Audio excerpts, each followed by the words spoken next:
Assalamualaikum warahmatullahi wabarakatuh. Perkenalkan, nama saya Cindy Sri Utami dari kelas 10 PJKT 2 SMK Negeri 1 Ampel Gading. Pada video kali ini, saya akan membahas materi baru yaitu pengenalan virtual mesin.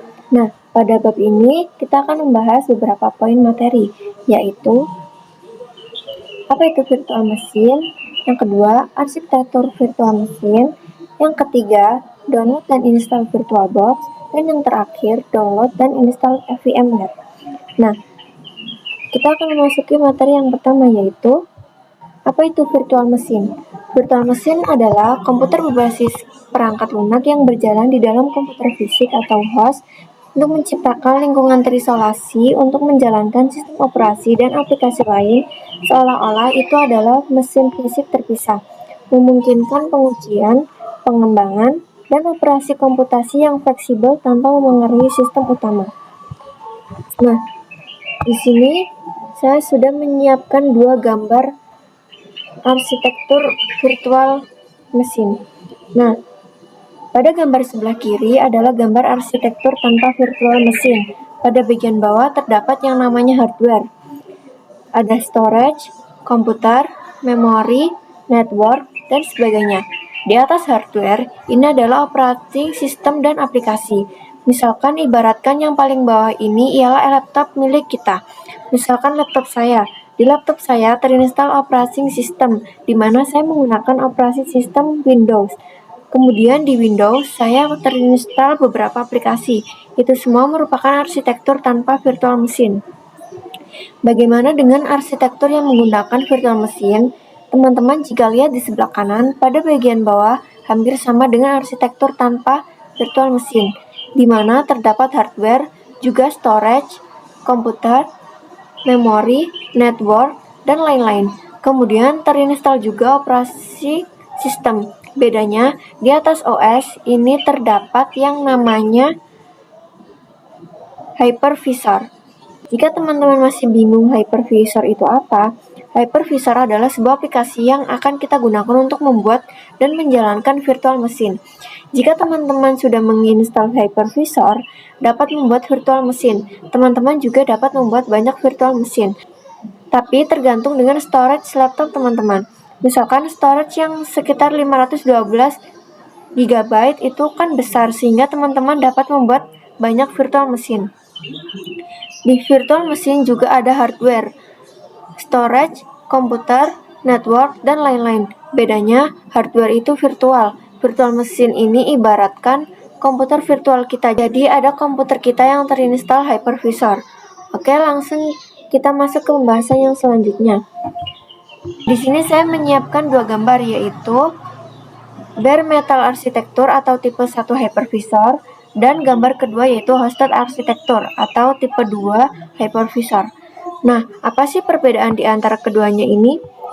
Jika pada bare metal arsitektur itu, setelah hardware kita bisa langsung menginstal yang namanya hypervisor di atas hardware. Tidak perlu sistem operasi tambahan terlebih dahulu. Kita bisa langsung menginstal hypervisor dan setelah itu kita langsung membuat banyak virtual mesin. Untuk hypervisor yang sering digunakan pada tipe 1 ini biasanya ada Proxmox, kemudian ada VMware XC. Bedanya, jika VMware XC itu berbayar, atau Proxmox. Kalau Proxmox itu open source atau gratis. Namun disarankan untuk teman-teman yang bekerja di kantor atau dalam lingkungan bisnis lebih baik menggunakan VMware, karena tentunya lebih banyak dukungan teknis atau support. Dan fiturnya juga lebih lengkap dan optimal untuk kebutuhan skala besar. Nah, kemudian kita lanjut ke gambar yang kedua, yaitu hosted arsitektur atau tipe 2 hypervisor. Jika kita lihat pada hardware itu terinstall dulu yang namanya host OS atau sistem operasi host, misalnya Windows, Linux, atau macOS. Jadi, sebelum memasang hypervisor, kita harus menginstal terlebih dahulu sistem operasi host tersebut. Setelah itu, di atas OS host, kita baru bisa menginstal yang namanya hypervisor.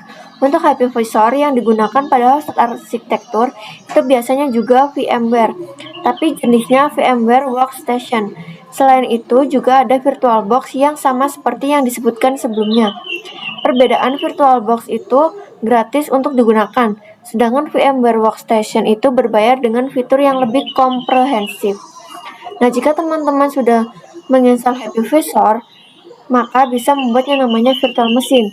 Teman-teman juga bisa membuat banyak virtual machine, tapi jumlahnya tergantung dengan kapasitas hardware laptop atau komputer teman-teman, seperti kapasitas storage, memori, dan daya prosesornya. Pada hosted arsitektur ini biasanya digunakan pada laptop atau komputer pribadi, jadi sangat cocok digunakan untuk kita belajar, berlatih, atau mencoba penggunaan virtual machine secara langsung. Itu sebabnya untuk keperluan pembelajaran biasanya menggunakan hosted arsitektur. Nah, sekarang kita lanjutkan pembahasan. Kita akan belajar dan mencoba untuk mendownload serta menginstal VirtualBox. Nah, di sini teman-teman masuk ke mesin pencarian apa saja yang teman-teman punya, lalu ketikkan download VirtualBox. Nah, lalu kalian klik link yang bagian atas. Nah, di sini teman-teman bisa download VirtualBox itu sesuai dengan OS masing-masing. OS teman-teman sendiri atau laptop atau komputer teman-teman. Misalkan di sini teman-teman menggunakan Windows. Nah, teman-teman bisa klik link yang ini. Begitu juga jika teman-teman menggunakan macOS maupun Linux. Karena laptop saya menggunakan OS Windows, jadi saya klik yang Windows ya teman-teman. Nah, klik saja, nanti akan otomatis mendownload ya teman-teman. Nah, karena saya sudah mendownload, nah seperti ini kira-kira tampilan dari VirtualBox. Nah, di sini kita akan mencoba mendownload VMware. Kalian ketikkan saja download VMware. Nah, lalu kalian cari link yang ini. Kalian klik saja. Nah, kalian harus sesuaikan Windows kalian ya teman-teman. Sesuaikan laptop kalian. Nah, karena di sini saya sudah download VMware, mari kita langsung lihat saja tampilan dari aplikasinya. Nah, untuk tampilan VMware nantinya bakal seperti ini ya teman-teman. Nah, sekian pembahasan dari saya. Terima kasih. Wassalamualaikum warahmatullahi wabarakatuh.